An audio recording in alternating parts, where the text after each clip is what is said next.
எல்லோருக்கும் வணக்கம். எனக்கு முக்கியமாக இந்த கவிதை வெளியீட்டு விழாவில் கலந்து கொள்ள வேண்டிய சிலவை முக்கியமாக காயத்ரி எனக்கு ஃபோன் பண்ணி சொன்னால் கட்டாயம் நீங்கள் பேச வேணுமென்று. ஆனால் அவருடைய புத்தகத்தில் பேச அழைத்திருந்தா அப்போ அந்த டைமில் நான் இந்தியாவுக்கு போயிருந்தேன், நம்ம பேச முடியல. இப்போ இதில் யாரும் பேசுங்கன்னு சொன்னாங்க. அது ஒரு முக்கியமான கோரிக்கை. இப்போ அதால் பேச வேண்டியிருக்கிறேன். ஆனால் இதில் மிக முக்கியமாக இந்த 2 பேருக்கு கணக்கு கவிதையை பற்றியெல்லாம் பேசிக்கிறோம். நான் ஒரு 2-3 விடயங்கள் சொல்ல விரும்புகிறேன். ஒன்று, அனாமிகா அந்த மனிதன் ஒரு ஒவ்வொருத்தருக்கும் ஒரு மாதிரி தான் தெரிவேன். காயத்ரிக்கு ஒரு மாதிரி தெரிவேன், அவர் எங்களுக்கு அப்படி தெரிய மாட்டேன். அதனால் அதில் புனிதம் இருக்குதோ அதில் தனித்துவம் இருக்குது. அவருக்கு தன்னை பற்றிய ஒரு ஒப்பீனியன் இருக்கும், அவர் தான் தன்னை பற்றி ஒரு கருத்து வச்சுருப்பேன். அவருடைய படைப்பு அவரில் அவரை பற்றிய உருவத்தை தரும். இப்போ நான் படைப்பு தர்ற உருவத்தை பற்றி கதைக்கிறேன், அவரை பற்றி கதைக்கணும்னு சொல்லக்கூடாது. இது நல்லா முக்கியமாகவே சொல்லிட்டேன். அந்த படைப்பு தருகிற உருவகம் என்பது மிக முக்கியமானது. அந்த படைப்பு தர்ற உருவகத்தை வச்சு நான் இதை கதைக்கலாம். எனக்கு இன்றைக்கு முக்கியமான ஏன்னா நான் பெரும்பாலான விடயங்கள் எனக்கு ஒரு ஆசைப்பட்டு அடைஞ்சது இல்லை, ஆசைப்படாத அடைய வச்சதுலாம் நிறைய பேர் நடந்திருக்கு. பேசுறதுலேருந்து எல்லாமே நான் விரும்பி போய் பேசிட்டேன். இப்போ நான் 91ஆம் ஆண்டு மருத்துவ கூடத்தில் படிக்க எங்களோட கவிதை போட்டி முதல் நடந்தது. மருத்துவ கூடத்தில் 5 பேச்சஸ். உனக்கு தானே நீ தானே கவிதை எழுதுற, உனக்கு இருக்கிறது கவிதை எழுதுறான்னு சொல்லி என்னை கூட கவிதை இறக்கி விட்டாங்க. கவிதை எழுத அது இன்னைக்கு நடுவராக வந்தவர் சோப்பா. அப்போ 91ஆம் ஆண்டு. ஆனால் நான் எதிர்பார்க்க எனக்கு முதல் ப்ரைஸ் வந்துச்சு தான் அன்றைக்கி. அதான் பிரச்சனைக்கூடிய விஷயம். அதனால நினைச்சுவேன். இப்போ அதை யோசிக்குதான். அது 95ஆம் ஆண்டு என்ன முதலாக கவிதை என்ன ஒரு கவிஞராக போட்டி கண்டதார் ஜெயசூராஜா. அது கவிதைன்னு ஒரு இதழ் வந்தது. சரியா 95. அது அக்டோபர் இஷ்யூ தான். அந்த அக்டோபர் இஷ்யூவில் நான் அந்த நேரம் நாகர்கோவில் குண்டு வீச்சை பற்றி ஒரு கவிதை எழுதினேன். நாகர்கோவில் பள்ளிக்கூட பிள்ளையர் கொண்டு எங்களோட ஹாஸ்பிட்டலில் வரைக்க அந்த பிள்ளை குருதி ஏற்றப்பட்டு அந்த பிள்ளை முன்ன உயிர் தப்பினதாக வச்ச ஒரு கவிதை. அப்போ அந்த கவிதை புத்தகம் அது 2 பேரும் இங்கே இருக்கிறது எனக்கு இன்றைக்கு எனக்கு பிரதானமானால் 2-3 விஷயங்கள். முதல் சொல்ல வேண்டியது ஈழத்து கவிதை என்ற பாரம்பரியத்தோட வாழ்க்கைக்கு அனாமிகா அந்த கவிதை எப்படி வேறுபடுதுன்ற சொல்ல தர வேணும். நாங்கள் எங்களோட கவிதைகளை வாசித்து போட்டு கவிதைக்கு பிறகு ஒரு வழி இருக்குன்னு தானே. இதுவாக அந்த கவிதைக்கு பிறகு ஒரு வழி இருக்குது. கவிதையை வாசி போட்டு நாங்கள் கண்ணை முடிக்கிறோம் இல்லை சும்மா கேட்க அந்த கவிதைகளோட திருப்பி பேசிக்கொண்டிருந்தாரு. அந்த கவிதை வழியை பற்றி பேசிக்க அந்த கவிதை வழியில் வர ஈழத்து கவிஞர்கள கவிதைக்கு இவற்ற கவிதைக்கும் உள்ள மிக வித்தியாசம். எங்களோட கவிதை ஒரு விதமான அவலத்தை நாங்கள் அனுபவிக்கிற விஷயத்தோடு சேர்ந்து எங்களுக்கு அதை உணரக்கூடியதாக இருக்கிற ஃபீலிங் வரும். இவற்ற கவிதையை வாசிச்சோன்னா அப்படி வரையில நான் சொல்லிடு. இவற்ற கவிதையை பார்த்தோன்னா கவிதையில் அவர் பாவிக்கிற சொற்கள் அல்லது சொற்களின் புணர்ச்சி என்பது ஒரு அபூர்வமாக அதிசயத்தக்கதாக இருக்குது. அந்த கவிதை வழி அதுக்குள்ளே கரைஞ்சி என்னுடைய சொத்தனம். அந்த கவிதைக்கு பிறகு நாங்கள் வர்ற வெளி இப்படி ஒன்றில் கரைஞ்சி போகிறதுனா முதலாவது தெரியும். அது இளக்கவிதைக்கும் அந்த கவிதைக்கு ஒரு டிஃபரெண்டாக பொதுவாகவும் பார்க்கலாம். 2வது விஷயம், நாங்கள் எடுத்துக்கொள்கின்ற பொருள் சார்ந்த வீச்சு குறையும். எங்களோட ஒரு நெரோடான ஒரு பொருள் வீச்சு தான் இருக்கு. போர் அவலம் போர் சார்ந்தது. ஆனால் இவற்ற பொருள் வீச்சல் அல்லது கவிதை வீச்சுன்றது சுற்றியானவர்கள் எல்லாத்தையும் எடுக்கிறேன். எங்களுக்கு கொஞ்சம் அது ஒரு வித்தியாசமாக தான் இருக்கு. எல்லாரும் எல்லா விதமான பொருள் வீச்சையும் கொண்ட கவிதையாக அந்த கவிதை இருக்கு. அந்த கவிதை எங்களுக்கு கொஞ்சம் ஒரு அந்நியமானதாக இருக்கலாம். ஆனால் அதில் ஒரு அற்புதமான தன்மையும் இருக்குது. அப்போ இந்த கவிதையை நீங்கள் பார்த்தீங்கன்னா ஒரு ஈழத்து கவிஞர் நாங்கள் கவிதையை படித்தது என்றால் எனக்கு தெரியும். முதல் கவிதைகள் வாசிச்சதுன்னா அலை பத்திரிகையெல்லாம் நான் கவிதைகள் வாசிச்சிருக்கேன் தொடக்கத்தில். மற்றது சேரண்ட 2வது சூரியோதயன், மற்றது யமன் தமிழ் இந்த உரத்த இரவுகள் அப்படி இப்படி கொஞ்சம் கவிதைகள் அந்த காலத்தில் வந்ததாக 80s வந்த கவிதையில் வாசிச்சிருக்கோம்.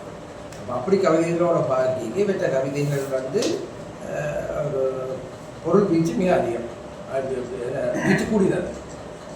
அடுத்த மிக முக்கியமான விஷயம் பெரும்பாலான கவிதைகளில் வந்து நாங்கள் ஒரு விதமான ஒரு சொல்யூஷனை சொல்ல பார்க்குறோம். சில கவிதையில் நாங்கள் சொல்யூஷன் சொல்லி அந்த கவிதையை முடிக்கிறதுங்கிற ஒரு சின்ன ஒரு விதமான சொல்யூஷனுக்கு போய் சொல்யூஷனும் இல்லை, ஹீலிங்கும் இல்லை, ஒன்றும் இல்லை. நான் வந்து கவிதையாக பார்க்குறேன். அந்த விதத்தில் இந்த கவிதைங்கிற கவிதையிலேருந்து நான் ஒரு 20 வரி எழுதினோம்னா 16 வரி வந்து அவலத்தை பற்றி கதைகள், கடைசி 4 வரியும் நாங்கள் மீண்டுட்டோம்னு சொல்கிறது சொல்லும். அந்த அந்த கவிதை பாரம்பரியத்திலேருந்து ஒரு வித்தியாசமாக கவிதைகள் அமைந்திருக்கிறது. மற்றது கவிதைகள் வந்து இப்போ நவீன கவிதைகள் என்ன இவற்றை கலை கவிதைகளில் கலை விஷயங்கள் அவர் ஒரு இண்டிவிஜுவலிஸ்டிக்காக தனி மனிதனாக பார்க்குற தன்மை இருக்கு. ஒரு கலெக்டிவிஸ்டிக்காக பார்க்குற தன்மை எங்களை கவிதையில் கூட இருக்கிற மாதிரி எனக்கு படுது. நான் ஒரு கலெக்டிவிஸ்டிக்காக தான் அதை பார்க்கணும். இவர் கொஞ்சம் கூட இண்டிவிஜுவலிஸ்டிக்காக பார்க்குறேன். அவற்றை களம் அப்படி எங்களோட களம் மற்ற அதுகள் எல்லாத்தையும் வந்து அந்த கவிதையை வாசிக்கும் பொழுது பார்க்க முடியாது. 2 விஷயம் தான் எனக்கு கவிதையை பற்றி இந்த புத்தகத்தில் தெரிகிற விஷயம் ஒன்று. ஒன்று வந்து பசியை பற்றியது, பசியை பற்றினது. அடுத்தது நோய்மை பற்றியது. நோய்மை என்றது அவர் நோய் பற்றின விஷயம் தனக்கு நோய் வந்ததுன்னா நோய் மற்றவங்க வந்து இல்லை, நோய்மையை உருவாக்குகின்ற ஒரு பின்புலம் பற்றினதான் பெற்றது. 2 தான் அது மிக முக்கியமாக. ஒன்று அவர் பசிக்கின்ற கொடுமை, பசி ரிலேட்டடான இஷ்யூ, பசிகள் மிக பாப்புலரான திங். அப்போ அது சம்பந்தமான கவிதைகள் கொஞ்சம் அமைகிறது.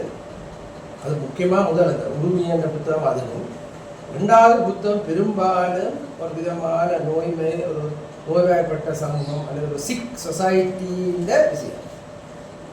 சிக் சொசைட்டி தான். சொசைட்டி என்ன சிக் ஆக்குது அல்லது நோயாளி ஆக்குதுன்றதான் அது மிக முக்கியமான விஷயம். அதில் துணியாக படுது. இதில் நான் கவிதையை பற்றி கதைக்கும்போது 2 விஷயங்களை கதைக்கலாம். ஒன்று கவிதையில் இருக்கிற மிக முக்கியமான பிரச்சனை நான் மாடர்ன் கவிதைகளில் இருக்கிற விஷயம் பார்த்தீங்கன்னா ஒரு விதமான ஹோப்லெஸ்னஸ் இருக்குது, நம்பிக்கையற்ற தன்மையான காரணம். ஹோப்லெஸ்னஸ் எதிர்காலம் பற்றி அல்லது இந்த சிஸ்டம் பற்றி அல்லது இந்த மாற்றம் பெருமான்னு சொல்கிறத பற்றின ஒரு ஹோப்லெஸ்னஸ் இருக்குது. அப்போ அந்த ஹோப்லெஸ்னஸ் ஏன் வருது, அதில் பின்புலம் அப்படின்னு பார்த்து கொண்டு போனீங்கன்னா பெரும்பாலும் இப்போத்த ஃபேமஸ் ஆந்த்ரோபாலஜிஸ்ட் எல்லாம் இருக்கிற டேவிட் டெபர் என்றவர், அவர் வந்து அமெரிக்கன் ஆந்த்ரோபாலஜிஸ்ட், சோஷியல் ஆந்த்ரோபாலஜிஸ்ட். அவர் இந்த சோஷியல் ஜஸ்டிஸ் மூவ்மெண்ட் எல்லாம் இந்த லெஃப்டிஸ்ட். அவர் பொதுவாக என்ன சொல்கிறாருன்னா இந்த ஹோப்லெஸ்னஸ் வந்து தனி மனிதனுக்குள்ளேருந்து வாரதில்லை. நம்பிக்கை ஈனம் வந்தது தனி மனிதனுக்குள்ளேருந்து வார இல்லை. அந்த நம்பிக்கையை ஈனத்தை உருவாக்குகிற அந்த அப்பரேட்டஸ் அல்லது ஸ்ட்ரக்சர் அல்லது சிஸ்டம் மனிதங்களுக்கு இருக்குது.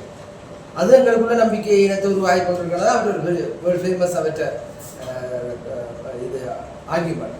அப்போ இவர்களே அந்த அந்த அது சாலையாக தெரியுது என்ன எங்களுக்கு அந்த எங்களோட அந்த உலகம் அல்லது எங்களோட அப்பரேட்டஸ் என்று சொல்லுவாங்க. ஒரு அப்பரேட்டஸ் வேலை செய்து கொண்டிருக்க. அது பொதுவாக சொல்லினா கேபிட்டலிசம் முடிஞ்சு போகிற நேரத்தில் நியூ லிபரலிசம் ஸ்டார்ட் பண்ணுற ஒரு சமூகத்தில் இது கட்டாயமாக சொல்கிறேன். கேபிட்டலிசம் தூண்டு போய்கொண்டு ஒரு நியூ லிபரலிஸ்ட் வேர்ல்டில் வந்து உங்களோட அப்பரேட்டஸ், அதாவது அந்த அப்பரேட்டஸில் சொல்கிற பிரிசன், போலீஸ், உங்களோட காட், நீங்கள் எப்படி இந்த சிஸ்டத்தை பாதுகாக்க போகிறீங்க. உதாரணமாக நீங்கள் வந்து ஒரு இராணுவம் பண்ண ஒரு அமைப்பு அல்லது ஒரு ஒடுக்குமுறையை செய்கிற அரசுன்றது கிட்டத்தட்ட இப்போ வந்து ஒரு நியோ லிபரலிஸ்ட் வேர்ல்டில் வந்து ஒரு பல்தேசிய கம்பெனிகள பிரதிநிதியாக தான் இருக்குது. அப்போ அவே அந்த சிஸ்டத்தை கிரியேட் பண்ணி வச்சுட்டு உங்களுக்குள்ள எப்போவே ஹோப்லெஸ்னஸ் இருக்கும்.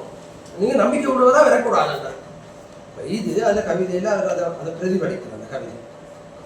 அவர் அதே மாதிரி ஹோப்பாகி போலித்தனமாக இருக்க விரும்புகிறார். அதுதான் முக்கியம். நாங்கள் சிலவோட என்ன செய்யணும் பண்ணால் அந்த அந்த ஹோப்லெஸ்னஸை மீறி நாங்கள் ஹோப்பாக இருக்கிறோம்ன்ற ஒரு போலித்தனமாக எழுதுகிறோம். ஆனால் அதை அப்படி எழுதப்படாமல் நேர்மையாக எழுதப்பட்டிருக்கின்றது மிக முக்கியமான விஷயம். அதை நாங்கள் இங்கே வடிவாக சொல்கிறோம். அடுத்தது பொதுவாகவே நான் சொல்லுகின்ற பொதுவாக எல்லாரும் சொன்னீங்கன்னா இந்த கவிஞர்கள் வந்து கொஞ்சம் ஒரு டிப்ரெஸ்டாக மெலன்கோலிக்காக இருக்கிறவங்க ஒரு ஸ்டேட்மெண்ட் இருக்கு. அவரோட ஒரு சஃபரிங்கை கூடாத கவிதையில் எழுதுகிறார்கள். மனச்சோர்வு அல்லது ஒரு தனிமைப்படுத்தப்பட்ட உணர்வு ஒன்றோடைய கனெக்ட் பண்ண முடியாது இருக்கிறது.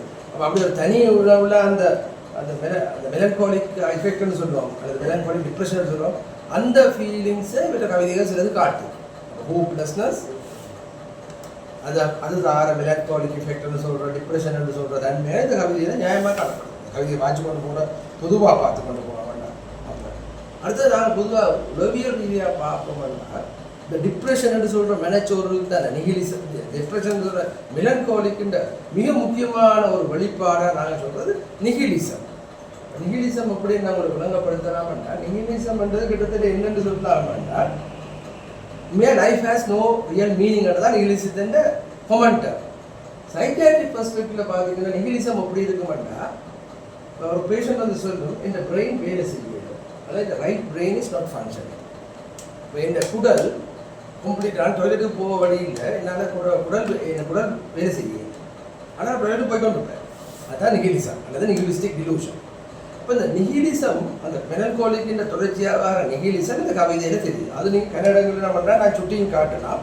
அந்த அந்த நிகிலிசம் என்ற அந்த விஷயம் இந்த கவிதையில் வருது. அவர் கவிதையை கொஞ்சம் ஒரு கவிதையில் போலித்தனம் இல்லாமல் தன்னை பற்றி ஒரு நல்ல ஒரு ஒரு ஒரு அபிப்பிராயம் அல்லது தன்னை பற்றின ஒரு பிம்பத்தை கட்டி அமைக்கணும் என்ற ஒரு விஷயத்தில் அவர் முயற்சிக்காமல் கதை எழுதி கொண்டு போகிறார். அது பியூட்டி அந்த கவிதையில். அந்த கவிதையில் தன்னை பற்றி ஒரு நல்ல ஒரு பிம்பம் பெறுவாங்க. இப்போ எங்களை கவிதைகள் கவிஞர்கள் கணக்கில் அந்த அதில் கூட இருக்கணும், அல்லது எழுதுகிற கணக்கில் இருக்குது, எல்லாரும் பண்ணி சொல்லலாம். ஆனால் அந்த அதை இல்லாமல் அவர் விட்டுட்டு நேர்மையாக தான் ஒரு ஹோப்லெஸ்னஸில் இருக்கிறார், எனக்கு நம்பிக்கையின்மை விரக்தி என்பது அதிகமாக காணப்படுகிறது என்பதை சொல்கிறார் கவிதையில் கூட. எல்லா கவிதையிலும் பார்த்தோம். ரெண்டாவது, நான் ஒரு மெலன்கோலிக் அல்லது ஒரு மனச்சோர்வுக்குரிய மனிதனாக போகிறதால எனக்கு அந்த நிகிலிசம், தமிழ் எழுதுகிற நிகிலிசத்துக்கு நிகிலிசம் உள்ள கவிதைகள் சொற்களில் அந்த நிகிலிசம் என்று சொல்கிற செயல்பாடு கடுமையாக தெரியும். அதை விட போனீங்கன்னா கவிதையை பற்றி என்ன சொல்கிற வசனங்கள் அதிலும் கூட அந்த சொற்கள் சேர்ந்து வர விஷயங்கள் எல்லாம் மிக அற்புதமாகவும் இருக்குது. வடிவா சில ஆண் மனதை அவர் வந்து கடுமையாக சொல்கிறார். கடுமையான ஒரு இடத்தை சொல்கிறார், என் மீது பிடிபடாமல் விட்டு விலகி ஓடும் ஆண் மனத்தின் சலசலப்பை என்று சொல்கிறார். இப்போ இந்த ஆண் மனம் மேல் மனத்தோட இன்டராக்ட் பண்ணுற விஷயம் என்பது கவிதைக்கு முக்கியமானது. ஏன் கனவுகள் என்று காண்றது ஆள் மனதுக்கும் மேல் மனதுக்கும் உடையான விஷயம் தான். கவிதைகள் அதை வடிவாக சொல்லுகிறேன். அடுத்தது அவருடைய கவிதைகளில் விஷயங்கள் சொல்லுது. சமாதானம் என்கிற குரலுக்கு எதிராக உருமும் மனவழியில் நான் இந்த உலகத்தின் முன்பு அப்பழுக்கோடு நிற்கின்றேன். அப்படி சில வரிகள். நோய்மையின் நாற்றத்தையும் பசியின் வலி மிகுந்த வாசனை, இதுதான் அந்த கவிதை. நான் இந்த புத்தகத்தில் ரெண்டுமே மிக முக்கியமான பொருளாக கொண்டால் நோய்மையின் நாற்றத்தையும் பசியின் வலி மிகுந்த வாசனையும் பற்றி அவர் சொல்கிறார். அடுத்தது இந்த முதல் சின்ன சின்ன கதைகள் மாதிரி சின்ன எழுதப்பட்டிருக்கு அந்த நடனம், என்ன துயரியல் நடனம் வந்து அது மிக நல்லா இருக்குது. அது வாசிக்க ஒரு மிக சந்தோஷமாக இருக்குது. அப்போ அது சில விஷயங்கள் ஒன்று மேலே அந்த ஒப்பாரியில் உழுக்கும் சொற்கள் மனித மனத்தை நிலை தடுமாற செய்திடும். ஒப்பாரியில் உழுக்கும் சொற்கள் மனித மனத்தை நிலை தடுமாற செய்திடும். அடுத்தது, இறந்த உடலுக்கு ஒழுக்கத்தை போதிக்கும் வன்முறை சித்தாந்தத்தை, இறந்த உடலுக்கு ஒழுக்கத்தை போதிக்கும் வன்முறை சித்தாந்தம். இப்போ அப்போ அந்த கவிதைகளில் நீங்கள் அதை வாட்சி கொண்டு போனீங்கன்னா இது மிக இதாக தெரிஞ்சு வரும். இப்போ இந்த நிகிலிஸ்டிக் பீப்புளை நாங்கள் சொல்லுவோம், நிகிலிஸ்டிக்னு சொல்கிறாங்க. அவை எப்படிப்பட்டவர்கள் என்று சொன்னால் அவைக்கு வந்து மீனிங் என்ற லைஃப் மீனிங் இல்லை, ஒரு விதமான ஒரு விதமான அவைக்கிட்ட ஒரு நம்பிக்கையின்மை இருக்குது. கிட்டத்தட்ட இதை ரிஃப்ளெக்ட் பண்ணி என்ன பண்ணால் மீனிங் ஆஃப் லைஃப்பை வந்து பெரிய நிகிலிஸ்டிக்காக ஏற்றுக்கொள்ளாயிடும். அல்லது அவை வந்து ரிலீஜனை கம்ப்ளீட்டாக அல்லது இந்த மோரல்ன்றது உலகத்தில் மோரல்னு சொல்கிற இது எப்படி கடுமையாக இருக்கிறோம், அது கடுமையாக வந்து கொண்டு இருக்குது. எந்த மனித பெண் வயிற்றிலும் பிறக்காத தெய்வங்களே நான் வணங்குவதில்லை. அதாவது அந்த சரியாக அந்த அந்த அந்த நிகிலிஸ்டிக் கான்செப்டோட பார்க்குற அந்த ரிலிஜனுக்கு எதிரான ரிலிஜனை அக்செப்ட் பண்ணாத தன்மையும் அதுக்குள்ள அவர் போட்டு கொண்டு போகிறார். அது தெளிவாக சொல்லுது. அடுத்தது, மண்ணுக்குள் பழைய உடல்கள் வாழ்வு கடந்து கிடக்கின்றன. அப்படி சில வசனங்கள் சொல்லிக்கொண்டு போகிறேன். அதுக்குள்ள நான் ஏன் இப்படி இதில் கண்டு இப்படி ஒரு முடிவு இப்படி ஒரு இதை செய்ய போகிறதுக்கு இந்த வரிகளை சொல்கிறேன். மனிதன் துக்கித்து வாழ்க்கையை நாசம் செய்ய தொடங்கினான். மனிதன் துக்கித்து வாழ்க்கையை நாசம் செய்ய தொடங்கினான். அப்போ அந்த இவர் சொன்ன மாதிரி அந்த மனித தாவரம் ஒரு முக்கியமான கவிதை. அப்போ அந்த கவிதையில் அவர் உங்களோட படிப்பங்களை பார்த்தாரு, அதுவும் சிலது நல்லா இருக்கும். மற்றது சில வேறு விஷயங்களை கடற்கரை ஓவன சத்தம் மட்டும் அழுது கொண்டிருக்கின்ற தொடங்கி பிறகு சுயமளியும் தன்னிறக்கமற்ற கவிதைகளை எழுதி கொண்டிருக்கின்றேன் சோபா சொன்ன மாதிரி அது ஒன்று. என் வாழ்வின் நீளமுள்ள துயரை ஓங்கி அறைந்து அணைத்துக் கொள்ளும் யாரையும் நான் சந்தித்ததே இல்லை. என் வாழ்வின் நீளமுள்ள துயரை ஓங்கி அறைந்து அணைத்துக் கொள்ளும் யாரையும் நான் சந்தித்ததே இல்லை. அது அது எனக்கு ஒருத்தர் என்ன அப்படி இப்படியான பிரச்சனை இருக்கு, என்ன ஃபீல் பண்ணவா இல்லை என்ன அக்செப்ட் பண்ணியோ என்ன எம்பத்தைஸ் பண்ணியோ வரை இல்லைன்னு ஃபீல் பண்ணுறதும் ஒரு விதமான அந்த இதுதான். அடுத்தது, என்னை மன்னிக்கும் மகிமை நிறைந்த வார்த்தைகளை உச்சரிக்கும் நாவை நான் முத்தமிட வேண்டும். பட் அந்த அந்த ஃபீலிங்கை வடிவாக அடுத்தது அவர் சொன்ன மாதிரி சோபா சொன்ன மாதிரி உலகத்தின் மீது கருணையாக இருங்கள், போர்களற்ற பூமியின் மண்ணில் ஒரு இனிய குழந்தை பிறக்கட்டும். அந்த கவிதை ஒரு மிக முக்கியமான கவிதை, மனித தாவரம். அதில் அவர் அந்த தன்னை விஷயங்களை சொல்லிக்கொண்டு போகிறார். ஒழுங்கென்று ஒன்றும் இல்லாத உலகில் உருப்படியாய் சாவதற்கு ஒரு சமாதானம் கூட வாய்க்கவில்லை. ஒழுங்கற்று ஒன்றுமில்லாத உலகில் உருப்படியாய் சாவதற்கு ஒரு சமாதானம் கூட வாய்க்கவில்லை. அப்படி பிறகு அப்படியான கண்ட விஷயங்களை சொல்வதற்கோ கேட்பதற்கோ ஆள் இல்லா தனிமையில் என்னிடம் பேசுவதற்கும் கேட்பதற்கும் என்ன இருக்கிறது? போய் கொண்டு போகுது.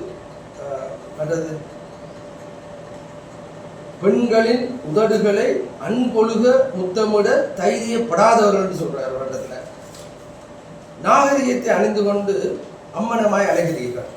இந்த வசனங்கள் என்னத்தை சொல்லுதுன்னா ஒரு விதமான சமூக கோபம் என்றதும் சமூக சிஸ்டம் மீது அவருக்குள்ள சரியான வெறுப்பு கட்டியும் சில விஷயங்களை சொல்லிக்கொண்டு கூட நான் முதல் சொன்ன அந்த 3 விஷயங்கள், ஹோப்லெஸ்னஸ், அந்த நிகிலிசம், அந்த மெலன்காலிக் இஃபெக்ட் எல்லாம் இதில் டேம் ஆயிருக்கு. இறந்த உடலின் நறுமணம் பூக்களால் நாரி தொலைக்கிறது. இறந்த உடலின் நறுமணம் பூக்களால் நாரி தொலைக்கிறது. என் தூய்மை பற்றிய பலவீனமான அறிவை கேள்விக்குள்ளாக்குவீர்கள். மதிலூரும் அரும்பின் வரிசையில் அது சில சில சில படிமங்கள் வெயிலின் கால நகர்கிறது. இப்போ கணக்கு சில என் உறுப்பை ஒன்றும் ஜோனிக்குள் என்னை போன்ற ஆக்ரோஷம் கொண்ட மிருக சிசுவை விதைத்துக் கொண்டிருக்கின்றேன். அப்போ இதில் இருக்கிற அந்த ஹோப்லெஸ்னஸ் வெளிப்பாடு ஒரு உண்மையாக இருக்கும் பொழுது அந்த ஹோப்லெஸ்னஸ் அல்லது அதை நாங்கள் அனுபவிக்கிறதா மேலும் வெளிப்படுத்துகிறார். பரிசுத்தம் என்பது அன்பை போல் ஒரு போலி என்பேன். அப்போ அப்படி இந்த கவிதையில் நீங்கள் வாட்சி கொண்டு போனீங்கன்னால் அது அந்த நான் சொன்ன அந்த விஷயங்கள் வடிவா விளங்கும். ஒரு வாழ்வு சிறுகுடில் மரணம் பெருநடில் என்ற ஒரு கவிதையும் நல்லா இருக்குது. அதில் ஆறுதல் என்ற பெயரில் உங்கள் சொற்களால் காயப்படுத்தாதீர்கள். இந்த மாதிரி விஷயங்கள் மிக முக்கியமானது. அடுத்தது இந்த மனநலம் பாதிக்கப்பட்டவர்கள் சம்பந்தமான சில கவிதைகள் அல்ல விஷயங்களை பாய்க்க ஒரு சின்ன விஷயத்தை நான் சொன்னாலும் சமூகம் சார்ந்த நெருக்கடிகள் சமூகம் சார்ந்த சிஸ்டத்தால் ஒரு மனநோய்கள் கொஞ்சம் பெரும்பாலான வருது என்றால் ஒரு குறைஞ்ச பகுதியினர் உயிரியல் சார்ந்த காரணத்துக்காக மட்டும் இருக்குது. அதை நாங்கள் நிராகரிக்க முடியாது. நான் எல்லாமே ஒரு சமூகம் சார்ந்த அல்லது நோய் அல்ல பிணி சார்ந்த ஒரு சமூகத்தின் வெளிப்பாடாக தான் மனநோய் வருது என்று ஒரு ஒற்றை பெருமானத்தை பார்க்க இல்லாததை நான் அந்த கவிதையை பார்த்த பிறகு நான் அதை சொல்லணும்னு நினைச்சேன். அதுவும் உண்மை. சுய அழிவை தேர்ந்தெடுக்கும் உரிமையற்ற சுதந்திரத்தை சுய அழிவை தேர்ந்தெடுக்கும் உரிமையற்ற சுதந்திரத்தை வைத்துக்கொண்டு பூமியின் நிலத்தில் என்ன செய்வது? அப்போ அதில் அவர் அந்த அதுவும் கூட வருது. அப்போ கூட இந்த கவிதையின் மிக முக்கியமான விஷயமாக இந்த 3 விஷயங்களை நீங்கள் பார்த்தீங்கன்னா இந்த சமூகம் சார்ந்து நாங்கள் பார்க்குற விஷயங்கள் இந்த 3ஐயும் அடிப்படையாக கொண்டதுன்றது முக்கியம். இதில் ஒரு இப்போ டேவிட் கிராமர் சொல்கிறதுக்கு அவர் அமெரிக்கன் ஆந்த்ரோபாலஜிஸ்ட் சொல்கிறது, அவர் இப்போ அவர் சோஷியல் ஆந்த்ரோபாலஜிஸ்ட். அதேமாரி நாங்கள் இன்னொரு ஆளுங்கிற சொல்லலாம் நினைக்கிறேன். அவரை பொறுத்தவரையில் இப்போ விக்டர் ஃப்ராங்கல் என்று இருந்தார். அவர் கிட்டத்தட்ட ஒரு நாஜி சிறைகள் ஆஸ்ட்ரிச்சில் இருந்து ஒரு சில காலத்தில் விடுபட்ட ஒரு சைக்கியாட்ரிஸ்ட். அவரையும் இவரையும் கொஞ்சம் ஒப்பிட்டு பார்த்தீங்கன்னா அதில் லோகோ தெரப்பின்றது அவர் அதை கண்டுபிடிக்கிறார். அதில் என்ன மெயினாக சொல்கிறாருன்னா நீங்கள் இந்த அவர் என்ன சொல்கிறாருன்னா தனி மனிதனாக சொல்கிறாருன்னா நீங்கள் எல்லாத்துக்கும் ரெஸ்பாண்ட் பண்ணணும் இல்லை. நீங்கள் சமூகம் செய்கிற கொடுமைகளோ அல்லது எல்லாத்துக்கும் நீங்கள் இப்படி தான் ரெஸ்பாண்ட் பண்ணணும் இல்லை. அந்த ரெஸ்பாண்டை நீங்கள் எப்படி என்று சூஸ் பண்ணலாம்னு சொல்கிறேன். ரெண்டே ஒருக்கா நீங்கள் ஒப்பிட்டு பார்த்தீங்கன்னா நம்பிக்கையை விதைக்கிறத இல்லை நம்பிக்கையோட வாழ்ற ஒரு மனிதன் வெளிப்பாடும் இந்த பிரச்சனையை நேர்மையாக பார்த்து நம்பிக்கைக்கு போகிறதுலேயும் மிக முக்கியமான பிரச்சனைகள் இருக்குமென்றது தான் நான் சொல்ல வரேன்.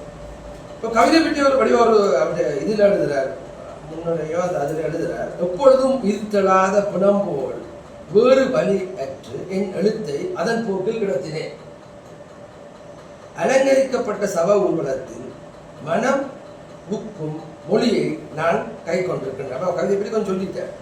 இது நல்லா இருந்தது. எனக்கு கொஞ்சம் பிடிச்ச கவிதை வந்து அந்த நல்லதங்காலை பற்றி 2 இடத்துல கவிதை. நல்லதங்கால் கவிதையை பற்றி ஒரு கதை சொல்லி சொல்கிறது. ஒரு நாள் நல்லதங்கால் தன் குழந்தைகளை கொல்லவில்லை என சொல்லிய போது ஊரே வாயடைத்து நின்றது. பெற்றதை உண்ணும் பாக்கியம் பெற்றவள் நல்லதங்கால் அப்படின்னு போகுது. அது அந்த கவிதை ஒரு மிக முக்கியமான ஒரு கவிதைன்னு சொல்லலாம். அப்போ அவர் கதை சொல்லிகளையும் கதை ஜீவிகளான எங்களையும் சொல்கிறார். கதை சொல்லிகளை பற்றியும் சொல்லி கதை ஜீவிகளான எங்களை பற்றியும் சொல்கிறார். எந்த ஒன்றையும் உள்ளினுள் வைத்து புறம் பேசாத அவள் கலந்த மின்மையால் ஓவென அழுதாள். அந்த கவிதையில் அது வருது. அப்போ அப்படி இந்த கவிதைகளை பார்த்து கொண்டு போனால் பெரும்பாலும் நான் சொன்னதுக்கு சொல்கிறேன். இப்போ சமாதானம் பெற்ற ஒரு கவிதை போகுது. அதில் அவர் சொல்கிறார், என் மௌனம் ஒரு கேளிக்கை விடுதி, என் பிடிவாதம் ஒரு கோமாளித்தன அரங்கம், என் பைத்தியக்காரத்தனங்கள் ஒரு ஜோக்கர் மேடை, சர்க்கஸ் விலங்கு போல நான் இந்த பூமியின் கூண்டில் அடைபட்டிருக்கின்றேன். திருத்த முடியாத பழைய பிழை போல இந்த பிரபஞ்சத்தில் இருந்து எதையோ தைக்க முயற்சிக்கின்றேன். மேலும் அது கிழிவதை பொருட்படுத்தாமல் ஒரு குழந்தையின் தவறிய ஷூவை எடுத்துக்கொண்டு வானத்தின் பின்புறம் ஓடுகின்றேன். இந்த உலகம் வேடிக்கை பார்க்கின்றது. சமாதானம் சமாதானம் கத்தியபடி யாருடைய குரலோ ஓடிக்கொண்டு வருகிறது. அது வடிவாக அந்த அந்த யதார்த்தத்தை கொஞ்சம் அந்த மிருகப்பசி என்ற கவிதையும் ஒரு மிக முக்கியமான கவிதை நினைக்கிறேன். அதிலே அவர் சொல்கிறார், எங்களின் முதுகெலும்புகளை பிணந்தின்னும் கழுகுகள் கொள்வதை வேடிக்கை பார்த்த கண்கள் நாசம் பிடித்த உங்கள் சனாதன கடவுளுக்குரியது. அதான் எனக்கு இதுக்குள்ள பிடிச்ச வசனம். அப்படியா சொல்கிறார், சனாதன கடவுளுடையது.